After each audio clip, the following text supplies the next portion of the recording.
Hello students, हम लोग discuss करते थे ऑप्टिकल आइसोमर्स। तो ऑप्टिकल में एक पॉइंट सेलेक्ट कर लोगे, आप कायरल सेंटर पता कर लोगे। ठीक, अब हेडिंग लिखो इनांसियोमर। हेडिंग क्या लिखो आप? देखो तीन टर्म होता है, इनांसियोमर, मेसो कंपाउंड, एक होता है डायस्टेरियोमर। अगर ये तीन टर्म समझ गए आप, फिर और जो आएगा वो अलग मैटर, बस ये इंपॉर्टेंट होता है। इनांसियोमर का मतलब ये होता है when molecules are mirror image of each other, mirror image of each other and not superimpose, not super। तो देखो एक वर्ड पहला कि मॉलिक्यूल क्या होना चाहिए, ईच अदर एंड देखो इसका मीनिंग समझो। जैसे मान लो ये ए है, आपने यहाँ मिरर लगा दिया, क्या लगा दिया, कुछ ऐसा बनेगा। और ये बी है, यहाँ भी आपने क्या लगा दिया, कुछ ऐसा बनेगा। ये मानने के लिए तैयार हो या नहीं? अब आपने किया क्या, इसको ऐसे पकड़ के बाहर लाए।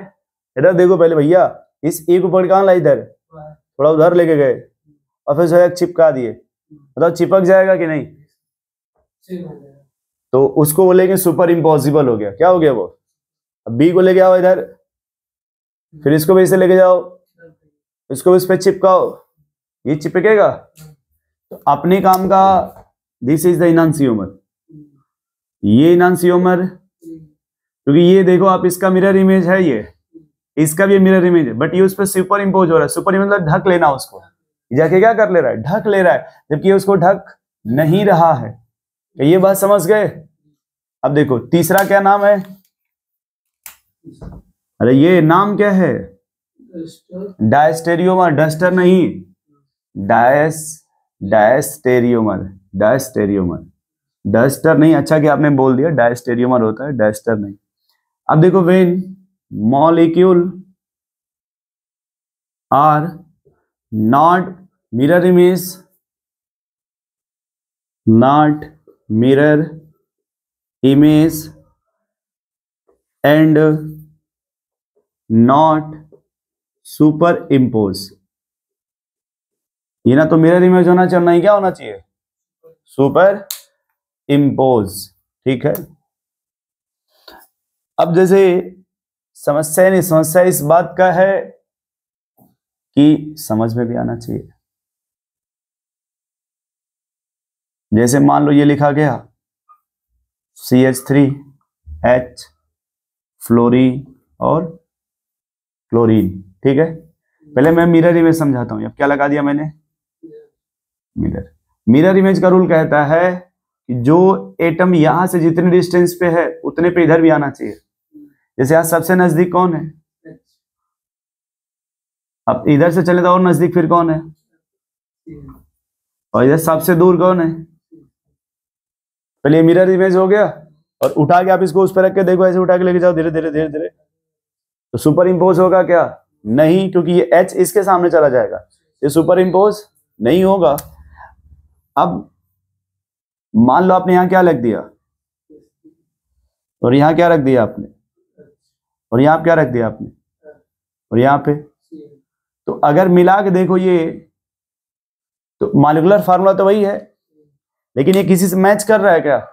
देखो, क्या ये किसी का मिरर इमेज है? ये किसी का मिरर इमेज नहीं है।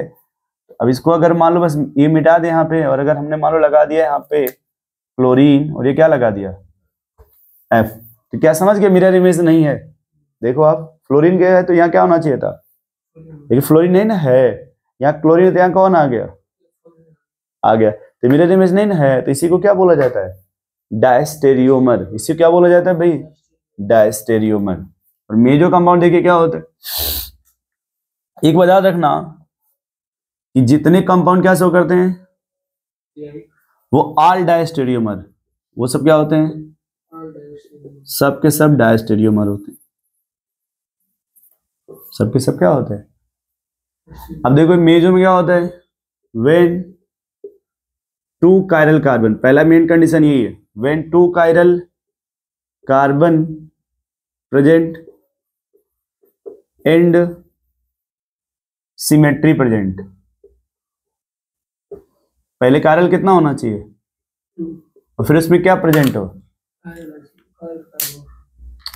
दो कायरल कार्बन हो गया, और क्या प्रेजेंट होना चाहिए, सिमेट्री, तब उसे क्या बोलेंगे, मेजो कंपाउंड। अब देखो एग्जांपल बहुत ललन टॉप, ये H और ये क्या लिखा है, H,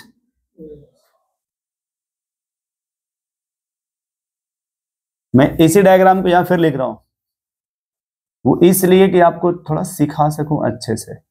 इधर मैं सिखाऊंगा पहला पॉइंट कायरल, क्या सिखाऊंगा इधर,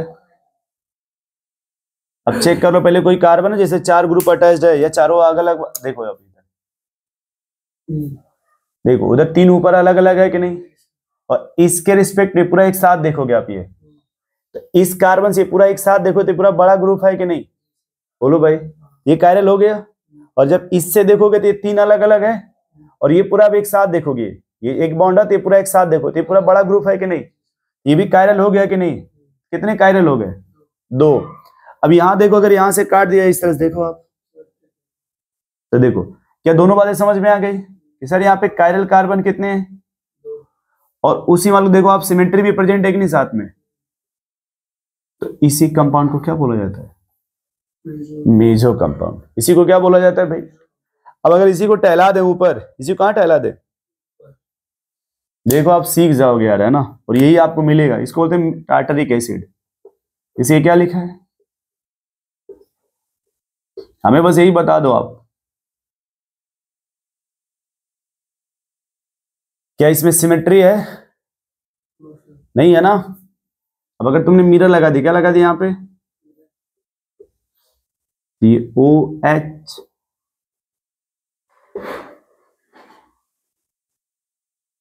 ये इनांसियोमर हो जाएगा एक दूसरे का, ये क्या हो जाएगा, जैसे मान लो ये A है और ये क्या हो गया, देख लो ये मिरर इमेज है कि नहीं, और सुपर इम्पोज नहीं हो रहा है, इसको इनांसियोमर बोलते हैं, क्या बोलते हैं। और अगर मान लो हमने यही लिख दिया C, क्या लिख दिया C, और जैसे H,